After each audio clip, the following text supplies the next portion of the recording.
মাছটা দেখে তোমরা নিশ্চয়ই চিনতেই পারছো কী মাছ, কার কার প্রিয় বলো তো। চলো আজকে এটাই রান্না শেয়ার করি তোমাদের সাথে।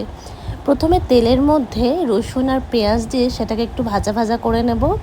এরপর দিয়ে দেব টমেটো কুচি। টমেটোটা হালকা গলে আসলে দিয়ে দেব সব ধরনের মশলা, যেমন আমি ইউজ করেছি আদা বাটা, কাঁচা লঙ্কা বাটা, হলুদ গুঁড়ো, কাশ্মীরি লঙ্কার গুঁড়ো, নুন আর সামান্য চিনি টেস্টটা ব্যালেন্সের জন্য। দিয়ে এটাকে খুব ভালো করে কষাবো।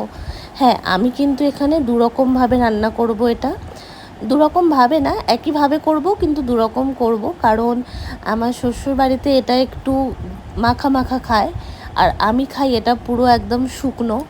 তো সেই জন্য আমি আমারটা আগে তুলে নেব, তারপরে ওদেরটা একটু মাখা মাখা হয়ে গেলে আমারটা একদম ঝুড়ো ঝুড়ো করব। তো চলো দেখতে থাকো রেসিপিটা। দেখো এরমভাবে খুব ভালো করে মশলাটাকে কষিয়ে নিয়েছি। খুব ভালো করে কষালে অটোমেটিক তেল ছেড়ে আসবে, তারপর মাছটা দিয়ে দেব। দেখো যেটা বললাম, মাছটা দিয়ে আমি এটাকে ঘাঁটা ঘাঁটা করবো না, জাস্ট গ্যাসের ফ্লেমটা আস্তে করে রেখে দেব, তাহলেই কিন্তু এইভাবে তেল ছেড়ে আসবে। আর মাঝখানে আমি হালকা করে একবার মাছটা উল্টে দিয়েছিলাম, যেটা আমি ভিডিও করতে পারিনি। দেখো এই পর্যায়ে আমি কিন্তু তুলে রাখবো আমার শ্বশুরবাড়ির জন্য। দেখো তুলে নিয়েছি, এরকম হালকা হালকা গোটা থাকবে।